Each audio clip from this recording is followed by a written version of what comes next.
마태복음 18장 1절부터 5절을 우리 보겠습니다. 저와 한 절씩 교도하십시다. 그때 제자들이 예수께 나와 이르되 천국에서는 누가 크니까? 예수께서 한 어린아이를 불러 그들 가운데 세우시고 이르시되 진실로 너에게 이르노니 너희가 돌이켜 어린아이들과 같이 되지 아니하면 결단코 천국에 들어가지 못하리라. 그러므로 누구든지 이 어린아이와 같이 자기를 낮추는 사람이 천국에서 큰 자니라. 또 누구든지 내 이름으로 이런 어린아이 하나를 영접하면 곧 나를 영접하매니. 아멘.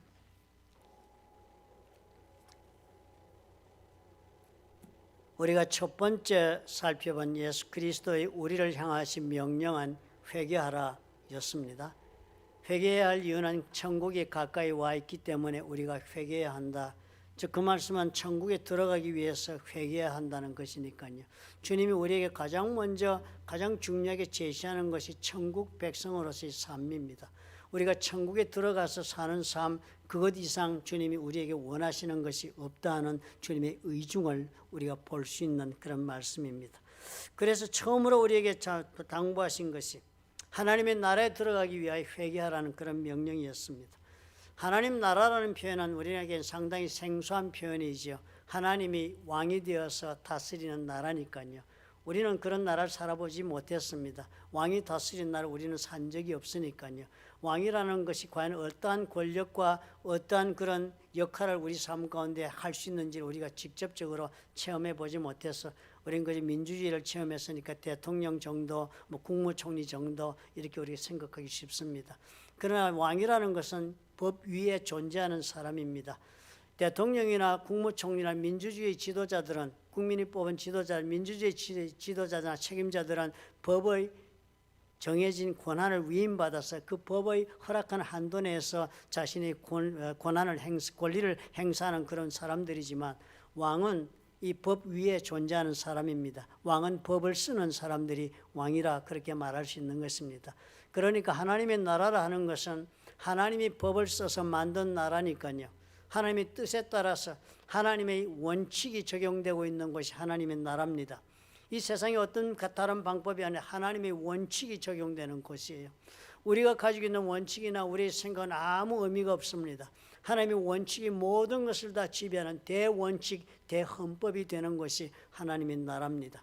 그리고 또 그 하나님의 나라는 하나님의 축복으로 이루어진 나라입니다.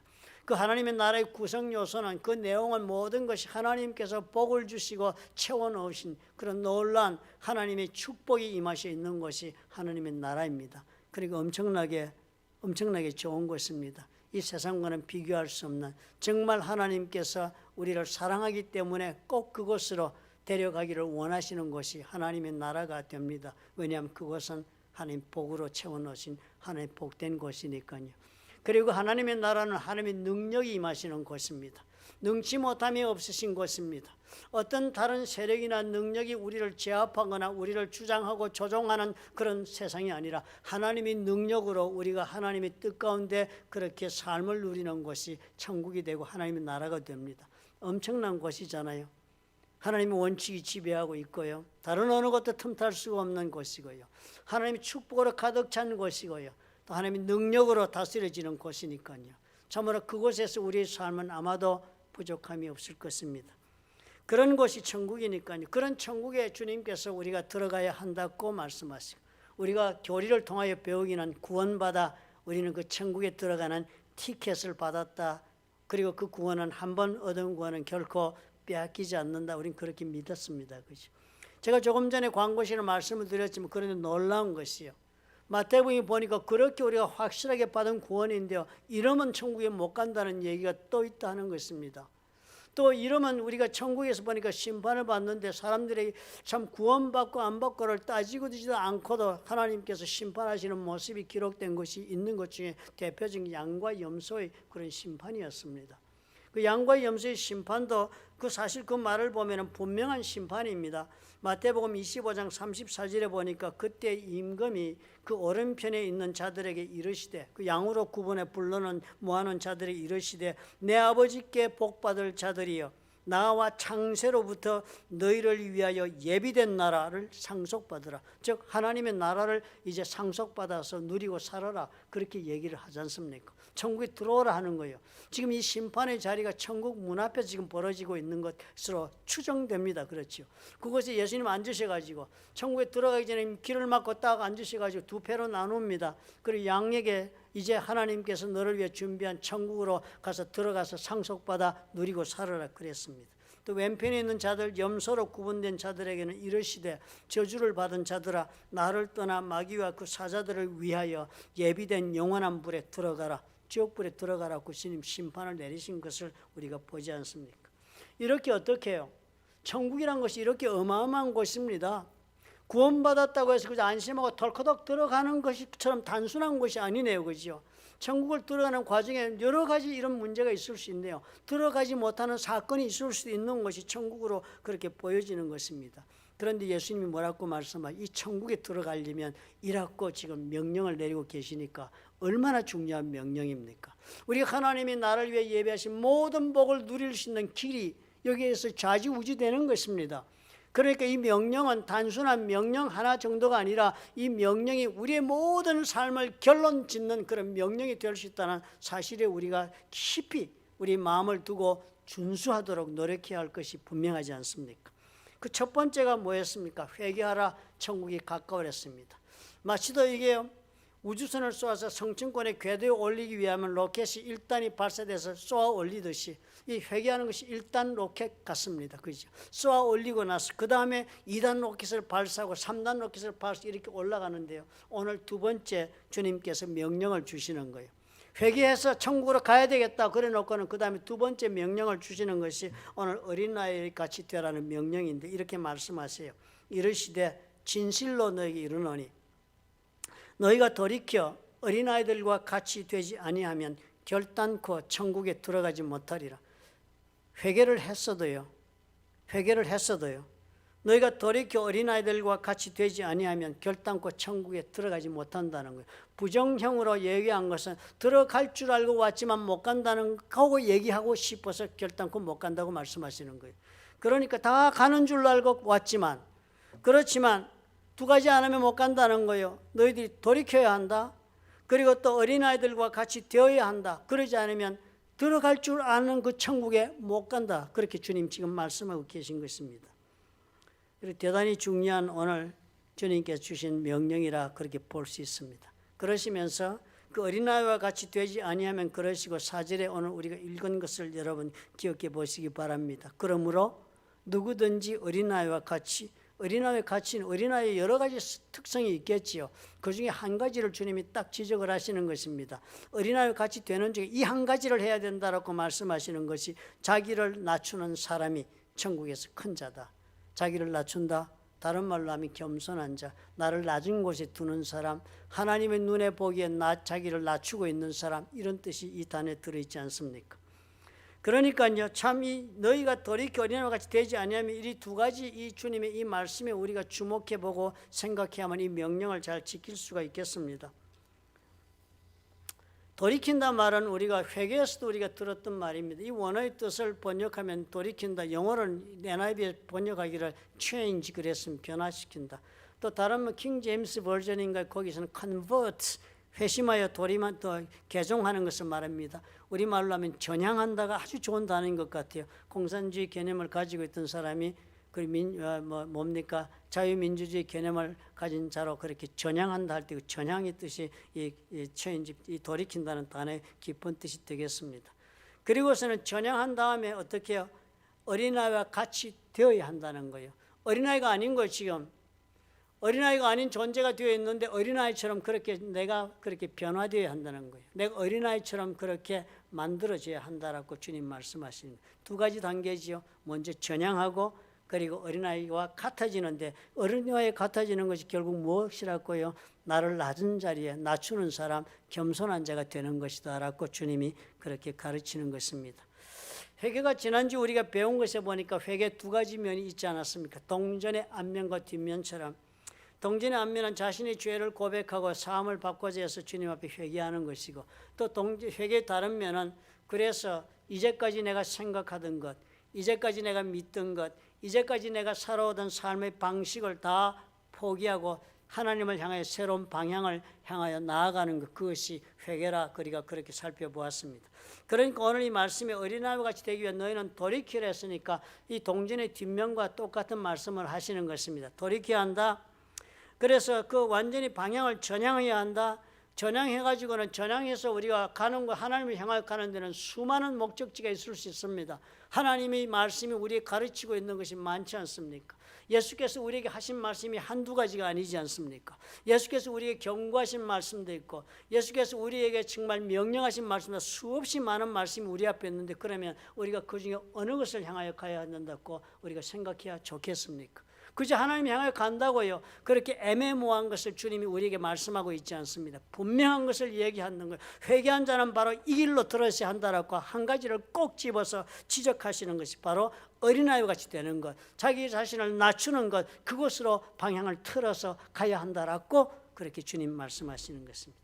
예수님의 명령 2호인 것이에요.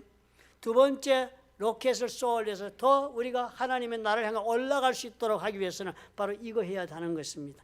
다른 어떤 것도 하나님 앞에서 이 명령에 우선할 수가 없다는 것을 우리가 직감적으로 판단할 수 있는 것입니다. 그것이 뭐예요? 회개한 다음에 우리가 해야 할 것은, 그 다음에 우리가 어떤 사람이 되어야 한다고요? 겸손한 사람으로 우리가 변화해야 한다는 것입니다. 겸손한 사람으로 변화한다는 것. 겸손하다는 말은 자신을 낮추는다. 그런데 겸손하려면 어떻게 할까요? 우리가 겸손한 사람 겉으로 볼 때 우리 교회 보면 다 겸손하시잖아요. 만나면 다 겸손하게 인사하시고요. 다 우리가 고개 숙이고 얼마나 겸손하고 부드러워 다 겸손해 보입니까? 그러나 우리 하나님은 그 겉모습을 보고 겸손하다 아니라 판단하시는 것은 아닌 줄을 우리가 압니다. 마음의 중심을 보시는 하나님께서 보시니까요. 그러니까 겸손하게 되려면 이 마음속에서부터 어떤 변화가 일어나야만 우리가 겸손한 그런 사람으로 우리가 하나님 앞에 걸어갈 수가 있는 것입니다. 마태복음 5장 3절이 우리에게 좋은 그런 안내를 줍니다. 예수께서 산상에서 수훈을 주실 때, 말씀을 주실 때 하신 말씀이에요. 심령이 가난한 자는 복이 있나니 천국이 그들의 것입니다. 천국으로 들어가는 그 사람의 첫째 조건이 뭐였습니까? 심령이 가난한 자라고 그랬습니다. 심령이 가난한 자, 그것이 곧 겸손한 자의 모습입니다. 심령이 가난했다 그런 말은, 심령이 가난하다는 말은 심령에 품고 있는 것이 없다, 비운 심령이다. 그 원어를 뜻을 보면 영적인 뱅크럽시, 영적인 파산의 상태를 뜻합니다. 아무것도 나는 나로서 나 되었다고 주장할 것이 하나도 남지 않은 영적인 상태입니다. 내가 내 자신을 돌아보니까 하나님 앞에서 너무 부끄럽다. 정말 내가 행한 것이라면 하나님을 실망시키거나 아니면 하나님의 말씀을 거역한 죄 지은 것밖에 없다고 발견한 나의 모습을 아는 사람입니다. 그런데 그럼에도 불구하고 나의 잘못이나 나의 허물을 내 손으로 교정할 수가 없다는 절박함에 빠진 사람입니다. 우리는 많은 경우에 자신의 잘못은 책임지고 해결하려고 우리가 생각할 때도 많이 있습니다. 그렇죠? 그런 단계로 훨씬 지나쳐서 도저히 그런 생각조차도 할 수 없는 처지에 이런 그런 상태가 심령이 가난한 자라 하는 것입니다. 내 자신에 대해서 이렇게 어떻게 이런 상태까지 갈 수 있겠습니까? 사람이라면 스스로가 이 길로 갈 수는 없다고 성경 가르칩니다. 요한복음 16장 8절은요, 우리가 어떻게 이런 영적인 파산 상태에 있는 자신을 발견할 수 있는가를 이렇게 말씀해요. 그가 와서 죄에 대하여, 의에 대하여, 심판에 대하여 세상을 책망하시리라. 내 영혼을 책망하셔서 깨닫게 하는 일이 누구로부터요? 성령께서 오셔서 이런 일이 벌어지는 것입니다. 성령께서 내 가운데 오셔서, 그래서 내가 성령의 책망하심을 듣고 확실하게 내가 깨닫는 것이, 나는 지금 내가 지은 이 허물과 이 죄로부터 도저히 자유할 수가 없다. 나는 그래서 하나님 앞에 도저히 설 수 있는 그런 영적인 그런 남은 것이 있는 사람이 아니다. 내 힘으로는 도저히 나를 어떻게 돌이키거나 깨끗하게 할 수 없는 절박한 그런 처지에 있는 사람이다 라는 이런 자각 증상이 일어나는 것입니다. 하나님 앞에 무엇 하나 내가 내놓을 것이 없다고 생각하는 것처럼 처절한 영적인 파산이 없습니다. 제가 이번에 코로나 때 기도하면서 깨달은 것인데요, 기도하다가 하나님 앞에 회개할 것 자꾸 찾아서 회개도 끝이 없는 회개를 하고 있었습니다. 그런데 어느 날 기도하는 그런 생각이 드는 거예요. 가만히 내 자신을 돌아 묵상하니까 내 꼴을 보니까 나는 정말 영적으로 하나님 앞에 너무 처참해서 사탄도 나를 이제는 더 이상 탐내지 않겠다, 이런 생각이 드는 거예요. 사단이 얼마나 우리를 유혹하고 우는 사자같이 우리를 그렇게 정말 잡으려고 그렇게 애쓴다고 베드로전서에 적혀 있는데요. 그날 기도를 하다가 회개하다 내 자신을 돌아보고 이제 죽음에 이를 내 자신이니까 라고 생각하고 그리고 내 자신을 돌아보니까 지금 내 상태는 사단이 그런 우는 사자와 같이 나를 그렇게 찾을 정도도 되지 못한다. 사단은 아마 나 같은 존재는 하나도 신경 쓰지 않은 그런 존재가 아닐까라는 영적인 절박함을 제가 느낀 것입니다. 정말 애통해하지 않을 수가 없었습니다. 이렇게 자신에 대해 완전한 좌절이 있으니까요. 겸손하니 뭐니 하는 얘기가 전혀 필요 없는 사람이 되더라고요. 모든 것에서 나는 낮아지고도 하등에 어림이 없었습니다. 모든 것에서 나는 내 자신이 정말 영적으로 파산하고 남은 것이 없는 자각 증상이 있으니까요. 우리 하나님 앞에 내가 생각하는 것 모든 것이 자유스러워지고 그리고 또 우리 하나님 말씀을 그대로 들을 수 있는 그런 영적인 준비가 되었다는 것을 내 스스로도 발견한 것입니다. 이렇게 자신에 대한 완전한 좌절이 있을 때 진정한 겸손을 선택할 수 있다고 합니다. 그리고 또 겸손하려면 우리 마음속에 말씀대로 한번 내가 살아보겠다 하는 순종하겠다는 의사가 있어야 합니다.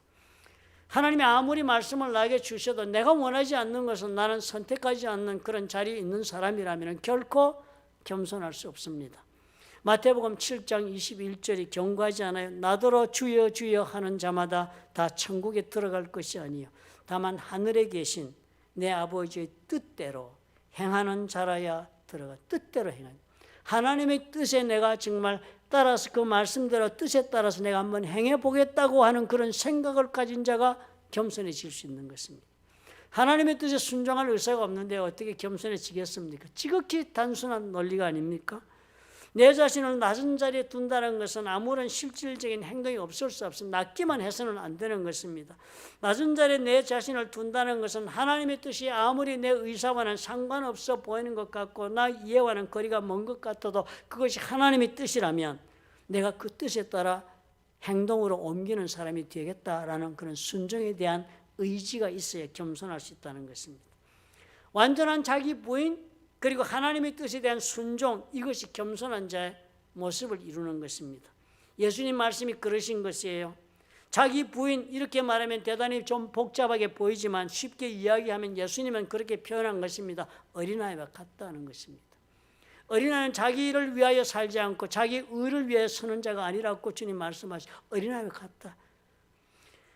쉽게 아닌 것으로 아니라면 아닌 것으로 받아들이는 그런 순진함이 있는 그런 어린아이와 같은 것이 그것이 겸손한 모습이다. 자기 주장이 없고 고집이나 특별한 취향도 주장하는 것이 없이 그저 상대방에게 의지하고 판단을 맡긴 사람이 그것이 겸손한 것이라고 그렇게 설명하지 않습니까? 하나님은 결코 단순한 분이 아니시죠. 하나님 얼마나 복잡다단한 우리 하나님이시겠습니까? 천지 만물을 창조하시고 운행하시고 계신 분이니까요. He's not simple. 그렇지만 하나님 우리에게 요구하시는 건 뭐예요? Be simple when you come to me. 나에게 올 때는 좀 단순해라 말씀하시는 거예요. 우리는 신앙생활을 너무나 복잡하게 합니다. 우리는 살아가면서 너무 복잡한 인생을 경영하고 생각이 많아요. 하나님 앞에서. 우리 주님 말씀하시는 거 어린아이와 같아질 수 있겠느냐? 하나님에게 대해 단순하게 하나님 말씀하시는 그대로 받아들이는 자세를 네가 좀 품을 수가 있겠느냐? 우리 신앙생활 여러분 지금 어떻게 하고 계십니까? 단순하게 나는 지금 살고 있다 말하기 여러분 어려울 것입니다. 비교하고 판단하고 따지는 것이 많지 않아요? 좋고 싫은 것이 너무나도 분명하지 않습니까? 내가 좋아하는 것과 싫어하는 것이 너무도 분명해서 내가 그냥 받아들이는 것은 하나도 없습니다. 하나님 말씀을 여러분 기호에 따라서 다 선별해서 여러분 필터링해서 받아들이지 그대로 하나님 말씀이니까 하고 받아들이는 사람 없습니다. 우리는 복잡한 신앙인들이에요. 새로운 것이 나타나면 우리는 경계하고 우리 경험에 비춰 판단합니다. 그죠? 그리고 말합니다. 이제까지 내가 믿어 얻은 것, 이제까지 내가 좋아서 행해 얻은 것을 바꾸는 것은 여간 어렵지가 않습니다. 교회 생활도 복잡하고 신앙생활도 복잡합니다. 예수님께서 그래서 이 명령 주시는 거예요. 하나님의 복이 있는 그 세상에 세계 들어와 살고 싶다면 어린아이처럼 그렇게 다가와야 한다. 어린아이처럼 단순하고 그렇게 겸손하게 자신을 낮추고 아무런 회의도 반문도 갈등도 없이 그렇게 다가올 수 있는 그 겸손함이 있어야 한다. 하나님 앞에서, 사람 앞에서 좀 자신을 좀 이렇게 단순하게 좀 낮추면서 한번 살아보라 명령하시는 것입니다. 우리는 세월 따라 살면서 너무 어른이 되어버리지 않았습니까? 그래서 우리 속에는 어린 마음이 전혀 남아있지는 않습니다. 전혀 우리는 순진하게 생각하는 것이 없습니다. 우리는 상대를 순수하게 있는 그대로 말하는 대로 받아들여주는 사람들이 아닙니다. 무슨 말을 하면 그 말을 왜 할까? 우리는 다 속을 헤집어 보는 사람들입니다. 우리는 이제 어린아이 같다라는 말이 우리 자신에 대한 모욕이라고 생각하는 그런 사람들이 되었습니다. 당신 어린아이 같아. 그런 모욕적 표현입니다. 그런데 예수님은 어떻게 해요? 어린아이처럼 다가오라고 하시니 어쩌면 좋겠습니까? 세상을 살다 보니까 우리는 예외 없이 이렇게 복잡해졌습니다. 순진하다 하는 단어는 이제는 아름다운 단어가 아니라 바보스럽다는 또 다른 동의어가 되었습니다. 그럼에도 불구하고 예수님은 오늘도 우리에게 이 말씀하시는 거예요. 이 명령을 주시는 것은 왜 그러실까요? 왜 우리가 어린아이와 같이 단순하게 겸손한 그런 사람으로 주님 앞에 나와야 한답니까? 왜 이것이 세상을 살기는 그토록 부적절한 모습이 아닙니까? 어떻게 우리 어린아이와 같이 순진함을 가지고 세상살이를 할 수 있겠습니까? 그런데도 우리 하나님께서, 예수님께서 어린아이 같은 순진함이 있는 성도가 되어야 한다고 명령하시겠습니까? 그런 어린아이의 순진함이 있을 때에야만 우리는 아무런 저항이 없이 하나님의 말씀에 내 자신을 맡길 수가 있기 때문입니다. 하나님의 말씀에 대한 믿음은 논리적인 결과로 우리가 믿는 것이 아니기 때문이에요. 하나님의 말씀에 대한 순종은 하나님을 믿는 까닭에 우리가 그냥 선택하는 삶의 길입니다. 하나님을 내가 믿는 까닭에 그냥 받아들이는 것이 하나님의 말씀에 대한 믿음이 되는 것입니다. 하나님에 대한 믿음이 없으면 말씀도 받아들일 수 없고 그 말씀에 내 인생을 의탁할 수도 없기 때문에 우리 주님이 어린아이와 같은 순진함을 요구하시는 것입니다. 어린아이와 같이 같아야 한다는 말은 하나님을 믿는 그 모습이 믿음에서부터 출발한다는 것이라고 주님이 분명히 말씀하시는 거예요. 어린아이처럼 단순하게 그렇게 믿고 순종해 보니까, 그렇게 믿고 내 인생을 한번 맡겨보니까, 그렇게 어린아이처럼 생각을 다 내려놓고 믿고 의지하며 오늘 하루하루를 말씀대로 살아보니까 하나님께서 오늘 내 인생을 인도해 가고 계신 결과가 이렇게 나타났구나 라고 말할 수 있기 때문에 주님이 요구하시는 것입니다. 결국은 우리는 긴 인생의 길을 돌다가 방황한 뒤에 어린아이와 같이 하나님에게로 돌아오고 맙니다. 한국의 모 석학, 여러분 누구라 하면 다 아는 석학이죠. 예수 안 믿었던 분입니다. 그분의 딸이 유명한 딸이지요. 그분의 딸이 놀랍게도 예수를 믿었습니다. 예수를 믿는 것도 그분의 딸은 예수를 믿는 것이 하나님의 능력을 체험해서 믿었습니다. 눈에 각막이 떨어져서 눈이 장님이 되어가는데요. 병원에 다니고 뭐 이래서 그 아버지가 그 딸이 너무나 귀한 딸이니까 같이 하와이에 있는 병원에도 갔어. 그리고 눈에 각막을 치료하는 일을 도와주려고 안타까운 마음으로 딸을 데리고 가고 이랬습니다. 그런데 그래도 장님이 된다는 판정밖에는 받은 것이 없었는데 그 딸이 어떻게 해요? 하나님 믿고 눈이 나은 것입니다. 그렇게 예수를 믿었으면 딸은 단순한 믿음으로 하나님의 능력을 체험하고 그 은혜에 감격해서 자기 삶을 드려버렸습니다. 미국에서 검사 생활하던 딸이었지요. 그렇게 해서 그 다음부터 복음 전하는 일생을 바쳤습니다. 그리고는 아버지에게 예수 믿으라고 얼마나 강력하게 권면했겠습니까? 인생에 대한 철학적인 이해가 누구보다도 높은 지성인이었습니다. 그 아버지는 사람들이 살아가는 이 삶의 문화적인 이 모든 삶의 깊은 통찰이 있고, 그리고 살아온 삶의 그 과정의 결과 어느 것 하나도 그분의 이론과 경험과 지성으로는 예수님을 인격적으로 받아들이는 말을 수용할 수가 없는 분이었습니다. 그러나 그런 분이 어떻게 해요? 그렇게 자기를 가장 사랑했던 딸, 그리고 자기가 가장 사랑했던 딸이 모든 논리와 이해와 모든 경륜을 뛰어넘어서 어린아이 같은 믿음으로 예수를 믿으면서 자기 예수를 믿으라고 그렇게 권하다가 종래는 그런 단순한 믿음을 안고서 그 딸이 세상을 떠난 것을 본 후에야 이분이 예수를 받아들인 것입니다. 모든 논리를 다 내려놓고 사랑하는 딸의 그 믿음을 뛰어넘어 어린아이와 같이 예수 믿고 죽어가는 모습을 보고서는 그런 예수를 믿기로 자기도 결정을 한 것입니다. 논리적으로는 결론을 낼 수 없고 나의 지성의 한계 속에서는 답이 없고 그렇지만 이제 나는 예수님의 옷자락 끝이라도 붙잡고 죽을 때까지 걸어보기로 하겠습니다 라고 궁색한 그런 신앙 고백을 하면서 예수를 믿겠다 한 이야기를 유튜브에서 보았습니다. 오늘 여러분 어떤 갈등이나 문제에 여러분 막혀 있는지요? 하나님 단순하지 않으신 하나님이시지만 그런 하나님이시랄지 우리에게는 하나님 단순하게 나오라고 말씀하십니다. 복잡한 생각도 내려놓고 내적인 갈증도 그냥 뒤로 하고 하나님을 믿으니 그저 하나님에게 한번 의지해 보라. 하나님은 우리가 하나님의 자녀가 되어 살기를 원하신다고 말씀하시면서 그저 아버지 앞에서는 어린아이처럼 그렇게 한번 하나님 앞에 한번 의지하고 좀 자신을 낮추고 주장도 내려놓고 스스로 어렵다 생각하는 거 다 내려놓고 그렇게 겸손하게 한번 나와보라. 그렇게 주님 말씀하시는 것입니다. 우리에게 가장 좋은 것을 주고 싶으시기 때문에 그렇게 우리에게 부탁하시는 것이에요. 저와 여러분을 사랑하여 그 아들을 십자가 위에서 죽기까지 하신 분인데 그분이 이 세상에 어떤 좋은 것을 우리를 위해 아끼시겠냐고 로마서가 말씀하지 않습니까? 우리를 위해 최고를 준비해 놓으신 그런 하나님이라 하실지라도 우리가 그 다스림 속에 그 나라의 축복 속에 들어가지 않는다면 그 모든 예비된 것이 누구 것이 되겠습니까? 우리는 누리지 못할 것입니다. 그래서 예수님께서 제자들에게 오늘 말씀하신 거예요. 제자들이 누가 가장 큰 자냐고 물었을 때 주님 말씀하신 거예요. 인생에서 누가 크고 누가 위대하고 누가 성공하고 누가 더 잘 살고 더 높고 유명하고 더 훌륭하고 누가 더 잘 되고 이런 것이 중요한 것이 아니라고 주님 말씀하시는 거예요. 어린아이와 같이 하나님 앞으로 나오는 자가 복된 인생을 산다라고 주님 말씀하시는 거예요. 어린아이와 같이 겸손한 자가 되어 하나님 앞에 그 인생을 의탁하는 자가 하나님의 그 원칙 속에 다스리는 삶 속에 들어와 보함을 받고 하나님이 예비하신 축복 가운데 들어와 삶을 누리고 살고 하나님의 능력 가운데 우리 하나님이 인도하시는 삶을 살 수 있다고 주님 말씀하시는 거예요. 어린아이와 같이 그러므로 하나님 앞으로 나와야만 한다고 명령하시는 거예요. 그러하지 않으면 들어가지 못한다. 순진하게 겸손하게 하나님을 의지하기 위해서는 어린아이와 같이 나와야 한다. 그것이 너의 선택이 되는 것이 아니라 내 명령이라고 받아들이고서 이 길을 따라오라고 말씀하시는 거예요. 생각조차 하지 말라는 것입니다. 따라오라는 거예요.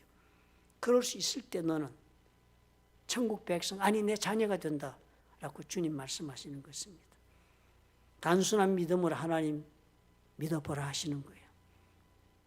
오늘 여러분 무엇을 의지하고 살고 계십니까? 의지하고 계신 것이 있으시지요? 파산하지 않으셨죠? 아직까지 영적으로 여러분 파산하지 않으셨지요? 내 자신이 아직도 의지하는 것 남아있는 것 있지요? 오늘 아직도 이것만 있다면 나는 살 수 있어라고 고집부리고 있는 것이 아직도 있으시지요? 어린아이 때는 아무것도 아니었던 것이었는데 이제 보니까 내가 어느덧 나도 모르는 사이에 그 모든 것에 내 인생을 걸고 몸부림치면서 오늘을 그렇게 지탱하고 있는 내 모습을 발견할 때도 있는 것입니다.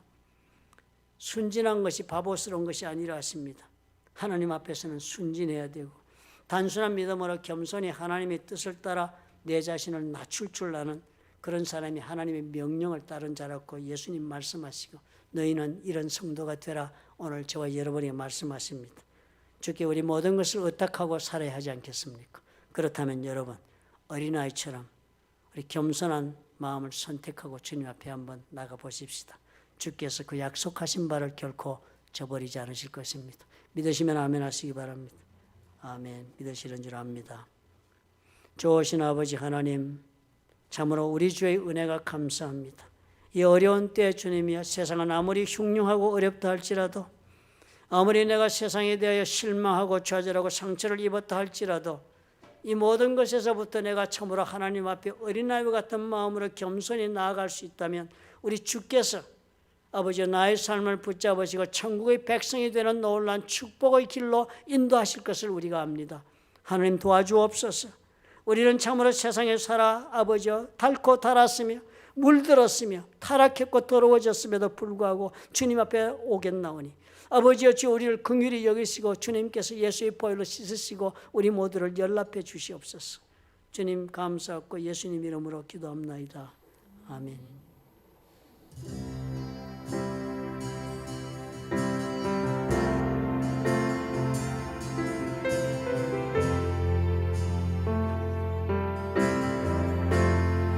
주를 의지하고 주를 의지하고 교만하지 않으며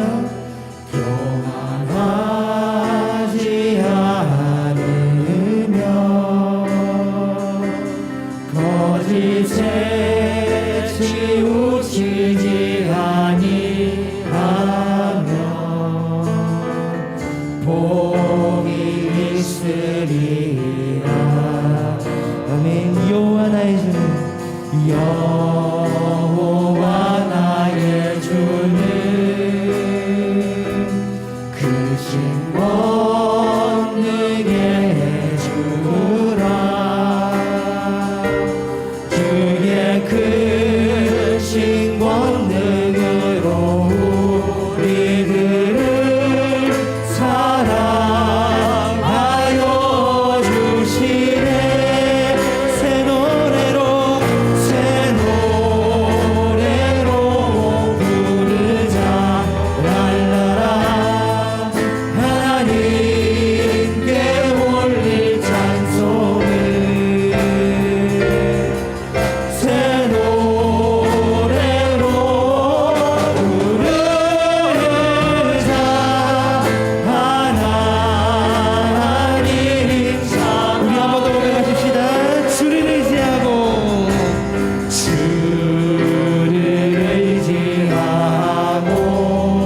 교만하지 않으며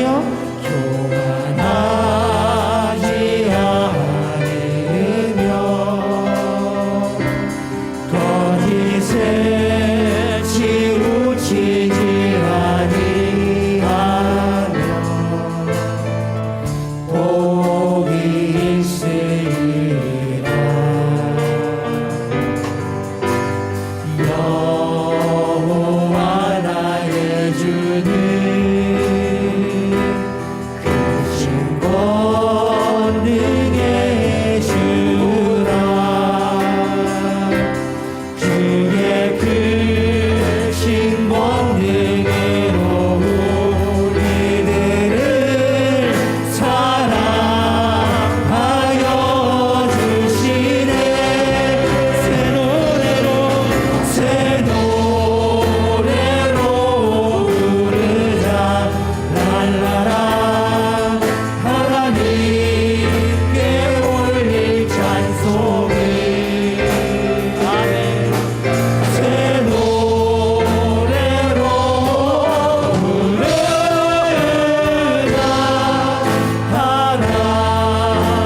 하나님 사랑을.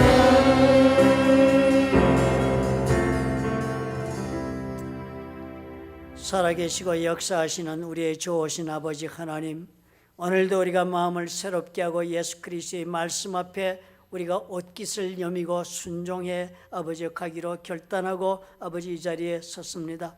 하나님, 우리 모두에게 새 마음을 주옵소서. 우리가 다 이제는 복잡한 생각, 복잡한 삶의 모든 문제 가운데서 주님이 우리의 영혼이 자유롭게 되어 우리 하나님 앞에 어린아이와 같은 마음으로 돌이켜 아버지여 겸손한 자, 나를 낮추는 자리에 가 우리 주를 바라볼 수 있도록 하나님 축복해 주시고 또 그리할 수 있도록 은혜와 능력을 부어 주옵소서. 그래야 아버지 앞에 은혜를 입고 주님 앞에 살아가기를 원함나니 주님 우리를 긍휼히 여겨 주옵소서. 이제는 우리 주 예수 그리스도의 무한하신 은혜와 아버지 하나님의 극진하신 사랑과 보혜사 성령님의 교통하심이 주의 말씀을 따라 어린아이와 같이 겸손하라는 주의 명령에 순종하기로 결단하고 아버지 앞에 선 사랑하는 주의 자녀들과 그들의 생업과 가정 위에 보혈로 값지고 세우신 플러톤 좋은 교회와 파송하신 선교사들 위에 지금부터 영원토록 함께 하실지어다. 아멘.